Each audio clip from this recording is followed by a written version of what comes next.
open science is usually how you can really have a lot of conversations outside of the scientific world or inside the scientific world in using different tools and so on. So this is a slide which I'm taking also from my colleague Sylvia Vert's presentation, but also from the others. Just to point out two reports first.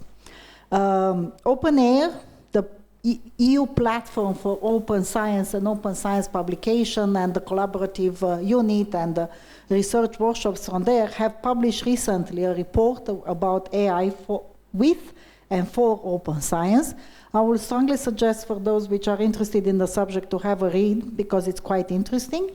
And then UNESCO has published also and have done several events related to the open science challenges and opportunities with artificial intelligence. And their main challenge is related to the fact that we are having a problem with reproducibility, where obviously quite a lot of researchers cannot replicate research which was done with AI tools because you don't have access to those AI tools at the beginning. Then interdisciplinarity, and then obviously the data challenges. There are huge problems with the high quality of the data and how this data is assessed and evaluated. The European Institute for Engineers have been publishing a very, very good training program online. It's a full booklet with a lot of links and a lot of information, which is dedicated for scientists, for doctoral students in artificial intelligence and open science. So it's again a very valuable resource. The UNESCO have been decided how you can use, this is a very famous decision tree which is made by UNESCO for the generative use of AI in research, and they also have shared how and when you can use it in different perspectives from the potential values of different large language models in academic research. EU has produced last year, in March 2024, a very good report about the responsible use of generative AI in research, which I will strongly suggest you to have a look at it. There is a lot of work done by different people around the world about how you can use AI in different parts of research. And here is just some hints about AI and plagiarism. Obviously, there is a lot of things which you can do now with AI, and you will not be able to recognize if you're having any plagiarism or not. So always, usually, especially if you're an evaluator or you are a supervisor, you need to check that paper or essay against other author work.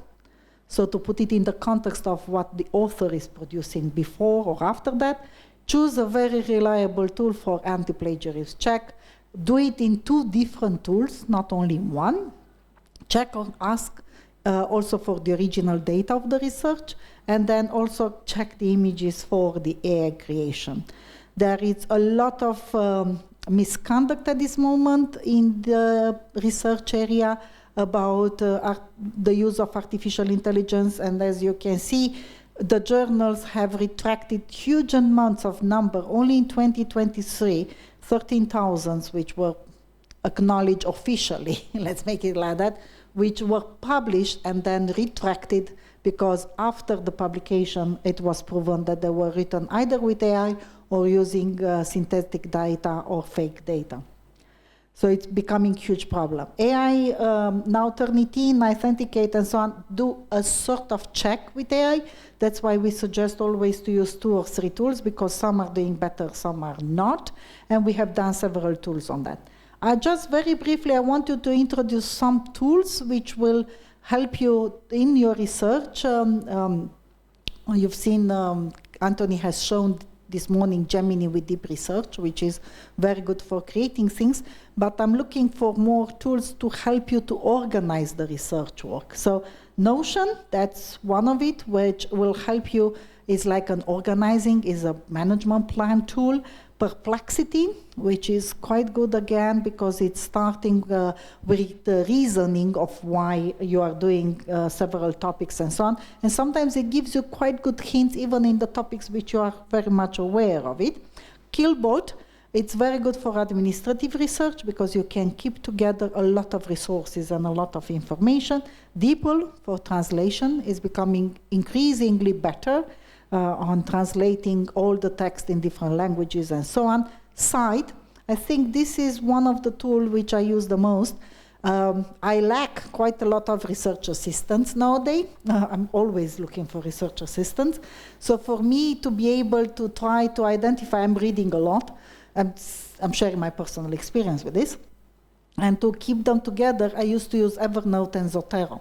But it's more difficult to identify and go back and put it together and so on, because usually it's lack of time or the overwhelming amount of data and publications which I came across. So I'm using Cite now to put it together and also to grasp from huge articles just the summary, just the results, and just interesting bits, and that will help me usually a lot.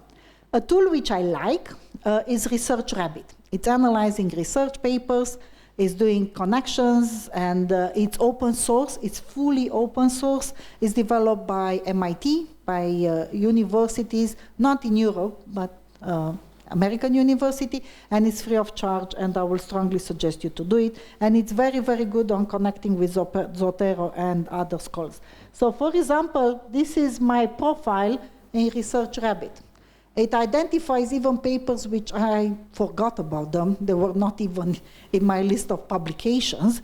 And also the connection between different authors, different publications, citations, and so on. So I quite like it from this point of view because it's much better. Elicit, also analyzing research papers, and Consensus, the same, all from different perspectives and with different tools. Semantic Scholar API is quite good. I'm trying to push it very much. Hopefully, the Polytechnic University of Timișoara will be able to implement it and have it with the support of the Polytechnical Library or something like that, because it's a very good Semantic Scholar API which you can use.